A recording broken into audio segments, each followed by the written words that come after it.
Halo, assalamualaikum. Perkenalkan, namaku Widya. Kali ini aku mau report challenge aku hari ke-19 sampai ke-24. Sebetulnya ini challenge-nya udah berakhir, tapi aku terlambat edit, jadi ya nyesel aja ya nyicil uploadnya.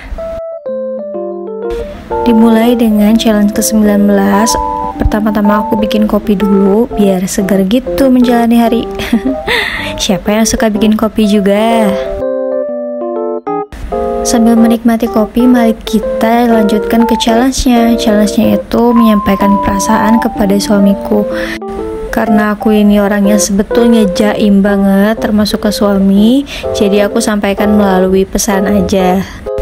Pesannya pun aku kirim lewat email dan aku jadwalkan nanti akan dia terima tanggal sekian gitu ya, nggak langsung dia terima hari itu juga. Dan bahkan mungkin saat video ini tayang suami aku belum dapet tuh pesannya. Jadi tunggu aja ya. Yang aku sampaikan sebetulnya basic banget. Aku hanya mengucapkan terima kasih dan beberapa maaf karena satu dan lain hal gitu ya. Pesannya tidak akan aku ceritakan secara gamblang, tapi garis besarnya seperti itu aja. Kegiatan ini menurut aku penting dilakukan untuk menjaga hubungan aku dengan suami. Karena aku orangnya nggak bisa bucin, jujur aja. Bisa sih bucin di beberapa hal, tapi itu emang jarang banget dan kelihatan kaku. Ya gitu deh. Sebetulnya banyak banget yang mau disampaikan lewat pesan itu, tapi nggak tahu kenapa tiap mau menyampaikan tuh kayaknya ada aja yang lupa atau ada yang ketinggalan gitu ya. Jadi ya mudah-mudahan apa yang benar-benar aku mau sampaikan setidaknya dia bisa paham dengan kata-kata yang seadanya itu, dan ya kita lihat aja nanti.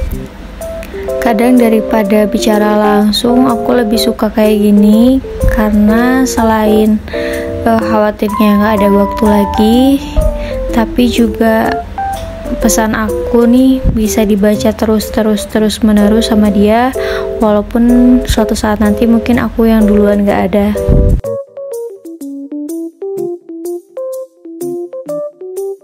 Challenge ke-19 selesai, kita lanjut ke challenge 20. Nah hari ini aku takar belasnya setengah gelas aja, dan benar-benar segini aja, nggak nambah-nambah lagi, alhamdulillah. Kemudian aku ngerjain challenge selanjutnya, yaitu challenge ke-20. Ya ampun, bentar lagi berakhir ini challenge. Aku nggak nyangka aku bisa. Biasanya aku tuh mageran banget orangnya, ya Allah. Alhamdulillah ya. Challenge-nya ajak SK jalan-jalan, melihat pemandangan di desa. Nah ini video kami saat jalan-jalan ajak SK. Masih suasana 17-an, masih ramai dengan pernak-pernik. Indahnya Indonesia.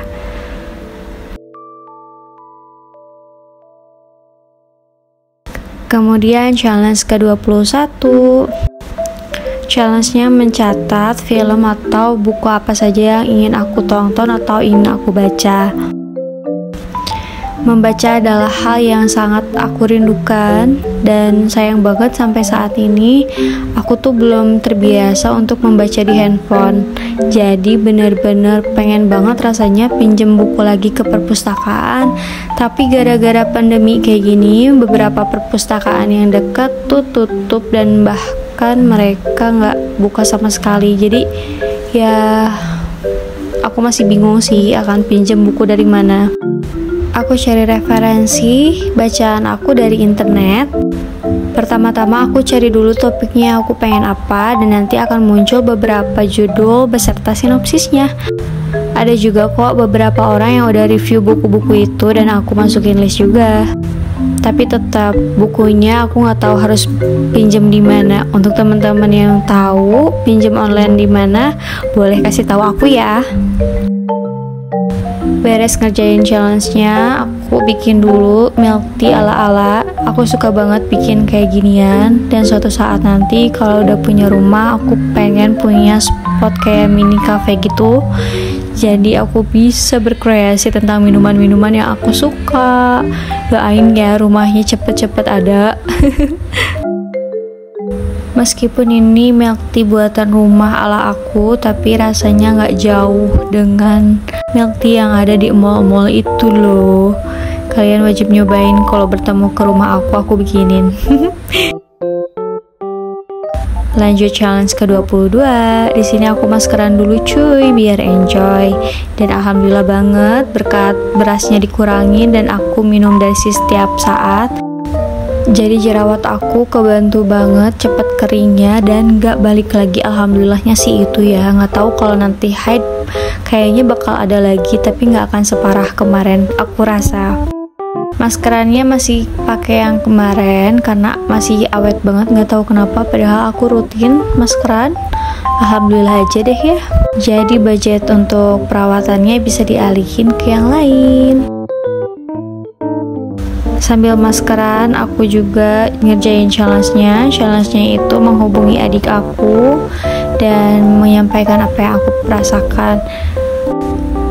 Hal-hal kayak gini tuh sebetulnya aneh banget buat aku, kaku banget, tapi aku usahakan. Dan seperti biasa, aku sampaikan pesannya itu di jadwal. Jadi pesannya akan sampai nanti beberapa hari kemudian, nggak saat itu juga alhamdulillahnya. Jadi nggak terlalu malu-malu amat gitu ya. Setelah aku lupa tuh pesannya baru nyampe kan, jadi gimana gitu kan. Agak slow dikit. Ini aku udah selesai maskeran, seperti biasa keringin pakai tisu. Siap untuk skincarean. Kemudian hari ke-23. Challenge-nya itu aku ngecek persopian aku. Kalian kalau belanja kemana sih? Tokopedia, Shopee, atau Lazada, atau mana? Kalau aku lebih ke Shopee sih, nggak tahu kenapa. Biasanya di akhir bulan aku selalu ngelis baru atau ngelis ulang barang apa aja yang kita butuhin. Di antaranya perlengkapan aku untuk makeup, kebutuhan SK, kebutuhan ayahnya, kebutuhan aku. Setelah aku list, nanti aku cari di Shopee-nya langsung, dan yang cocok aku masukin ke keranjang saat itu juga. Nanti proses paymentnya itu disesuaikan dengan budget untuk belanja bulan itu. Jadi nggak berarti yang aku masukin keranjang itu akan aku beli saat itu juga. Melainkan akan aku lihat lagi mana yang lebih prioritas dan mana yang enggak. Untuk menentukan itu termasuk prioritas atau enggak, aku biasanya nanti lihat lagi dari semua barang yang ada di rumah. Misalnya ini untuk kebutuhan SK adalah celana. Aku lihat lagi nih di lemari SK ada berapa banyak celana yang bisa keluar dan ada berapa banyak celana yang masih bisa digunakan. Karena ternyata celana SK masih ada di atas 7 yang bisa digunakan, jadi aku nggak jadi tuh saat itu beli celananya SK. Kemudian di listnya juga ada kacamata SK. Nah ini aku jadi beli karena dia belum punya satupun kacamata dan SK udah mulai mau dipasangin sesuatu saat naik motor. Jadi nanti kacamatanya akan dia gunakan tiap berpergian naik motor. Dan ini penting banget untuk kontrol pengeluaran kita. Jangan sampai pengeluarannya bengkak tapi yang dibeli itu nggak terlalu prioritas sebetulnya. Kadang nih ya emak-emak tuh lapar mata doang, kayak aku zaman dulu gitu kan. Tapi perlahan semuanya berubah sih, karena uang kita itu nggak mentok untuk belanja doang, tapi ada juga kebutuhan-kebutuhan yang lain. Ya intinya jadi ibu rumah tangga nggak boleh asal ceplos gitu aja untuk pengeluaran, harus pinter-pinter juga ya. Meskipun tidak berpenghasilan tetap, tapi ibu rumah tangga adalah kunci utama dari segala pengeluaran. Yakin deh sama aku. Challenge ke-24. Ini aku lagi refill air di gelas aku. Aku suka banget sama gelas yang ini, karena kalau gelas yang warna-warni gitu aku biasanya pusing. Gak tahu kenapa, pokoknya aku nyaman pakai gelas bening gini. Challenge ke-24 ini aku ngelis beberapa influencer yang bisa menginspirasi aku, dan bahkan mereka sebetulnya jadi inspirasi aku sih dalam berkarya. Berkarya. Yang pertama adalah Mimi Aira. Mimi Aira ini tinggal di Cianjur, dan waktu aku jualan susu kurma, Mimi Aira ini pernah promoin susu kurma aku secara cuma-cuma. Ya Allah, makasih banyak Mimi. Mimi Aira ini adalah inspirasi aku pertama kali kenapa aku bikin YouTube. Jadi terima kasih banyak Mimi Aira udah bisa bikin aku bergerak dan berkarya lebih banyak lagi. Kemudian selain Mimi Aira, ada juga influencer lainnya yang aku ikuti di Instagram dan aku amati lagi poin-poin mereka. Yang kedua ada Kak Dora. Pertama kali lihat postingan Kak Dora adalah di Twitter.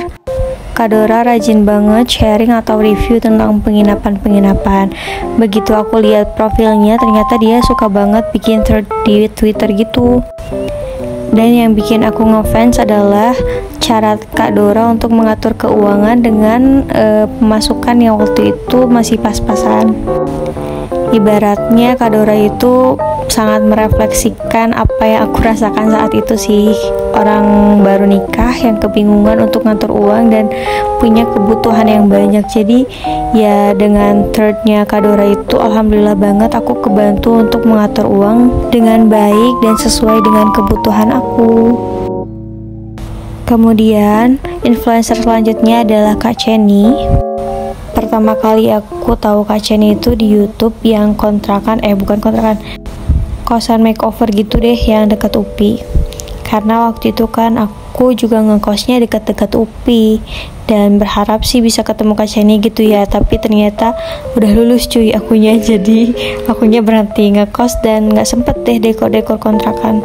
Pengennya sih ngedekor juga di kontrakan yang sekarang, tapi ya Allah budgetnya cuy. Jadi ya kalau ada kita dekor aja, kalau enggak ya sudah lah ya, kita ngonten apa adanya dulu aja gitu ya. Kak Ceni ini aktif banget di Instagram dan aku suka banget sih cara dia untuk komunikasi dengan followersnya. Teman-teman, dari sekian banyak influencer yang aku follow, aku biasanya seperti ini sih. Jadi kenapa ya aku harus follow mereka gitu? Biasanya aku bikin kayak gini, kalau ternyata positifnya itu nggak ada, ya buat apa gitu kan. Sekarang mah kita cari yang positif-positif aja gitu ya, jangan positif corona doang, tapi positif juga tuh kebaikan-kebaikan lainnya. Aduh. Jadi ini udah nih, aku udah dapet dari Mimi Aira positifnya apa aja, dari Kak Dora apa aja, Kak Ceni apa aja. Dan terakhir, aku biasanya rekap apa aja hal positif yang sama dari mereka ini, dan aku coba implementasikan dalam diri aku atau Instagram aku. Tapi ya memang susah ya, kita belajar aja hal-hal positif ini perlahan-lahan dari mereka. Semoga hal positif yang mereka bagikan ini bisa jadi amal jariah buat mereka. Amin ya rabbal alamin. Selesai juga challenge kali ini. Karena di penghujung hari, mari kita langsung tracker aja ya. Alhamdulillah bolong-bolong untuk makan berasnya udah gak ada lagi. Dan mulai challenge ke-25 aku udah gak bisa lagi makan beras. Doakan aku ya. Semoga tetap istiqomah. Teman-teman, terima kasih sudah nonton video aku. Mudah-mudahan ada manfaatnya. Sampai jumpa di video selanjutnya. Sehat selalu ya. Assalamualaikum warahmatullahi wabarakatuh.